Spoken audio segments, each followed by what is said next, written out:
Hello family, welcome back. It is Sir Ashley. In this video, we are going to give you the latest housing market news update, and we'll touch on housing inventory, new listings, mortgage forbearance coming to an end, mortgage applications falling, as well as mortgage rates going down. Also in this video, there will be a prediction on when housing prices will start to level off, and you'll get the latest news from the Federal Reserve from July 7th and how that will impact the housing market and interest rates. I will make this as brief as possible, so stick around so you can be brought up to date regarding your housing market news. Before we start, please do me a huge favor and hit that like button, and also leave me a comment letting me know how you feel regarding any of the topics we discuss in this video. Let me introduce myself. I'm Sir Ashley, a real estate investor and licensed real estate agent in North Carolina and South Carolina. And on this channel, we talk about all things real estate, money, and there are some videos talking about the Carolinas. So consider subscribing and hitting that bell icon. Let's first talk about the conundrum of mortgage rates falling and mortgage applications dropping as well, because you typically don't see both of them going down at the same time. As a whole, the demand for mortgages have been falling since about February of 2021, but the week ending July 2nd, mortgage applications fell 4.7% from the week before and 14% compared to the same week in 2020. Also, more devastating news, it fell 8% compared to this week in 2019. According to the Mortgage Bankers Association, home purchase applications are now at the low end of 2019 levels.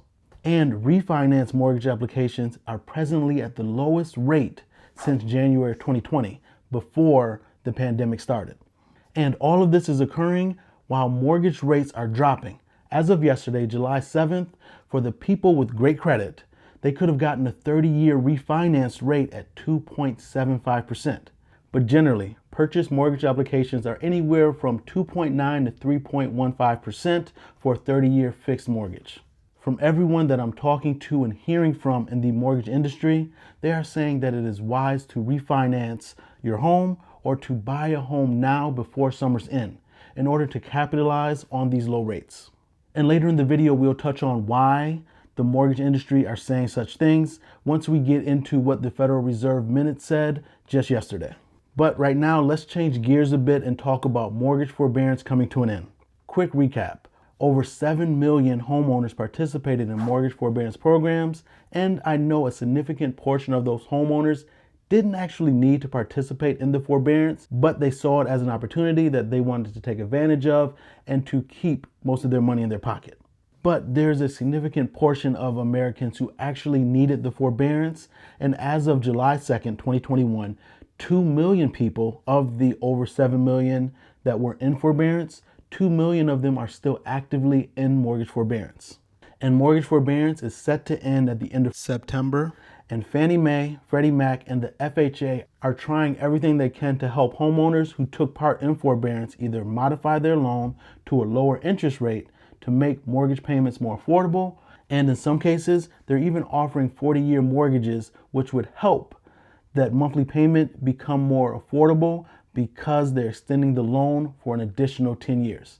Now, yes, that means the homeowner will be paying interest for an additional 10 years, but that's another conversation for another day. Michael Rehat, a senior analyst at JP Morgan, had an interesting take on why mortgage applications are down. He says that builders' slowness in building and putting arbitrary caps on the number of homes they build per month has had a negative impact on buyer demand and mortgage applications. In other words, Michael was saying that builders' self-imposed moderation is stunting and inhibiting buyers' demand and mortgage applications in this market. Now let's touch on what the Federal Reserve talked about recently in their released minutes from July 7th. Now, they talked about pulling back stimulus and tapering off buying mortgage-backed securities.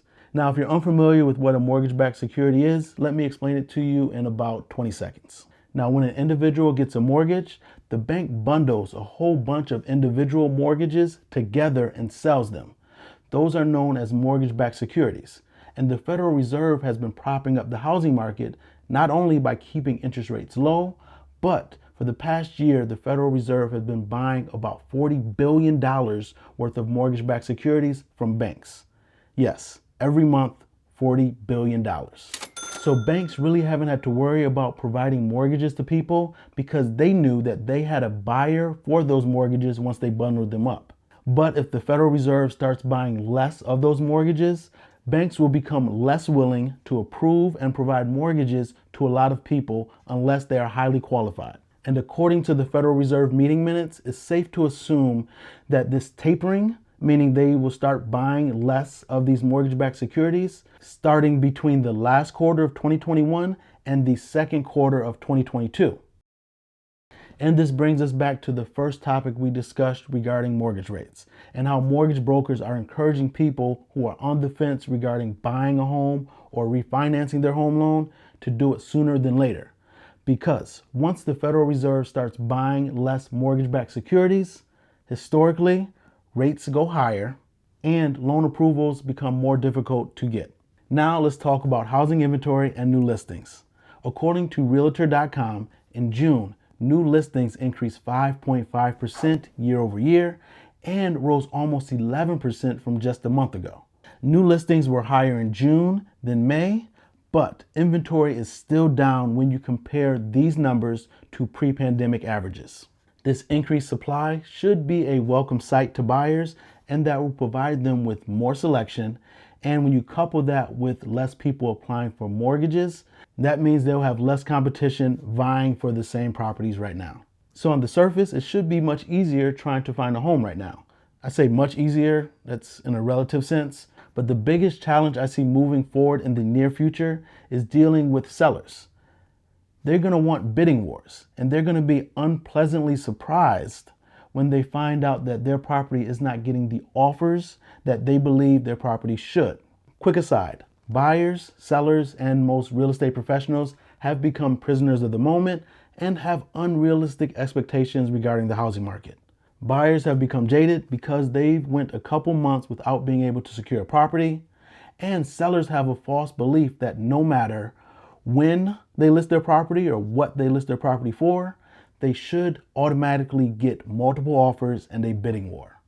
And real estate professionals are either failing to educate their clients to have proper expectations, or they themselves aren't seasoned enough to know what proper expectations are.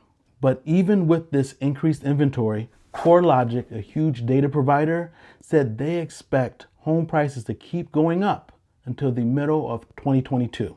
So if you were wondering on when this housing market will start to level off, there you have it. CoreLogic is predicting that housing prices will start to level off in the middle of 2022.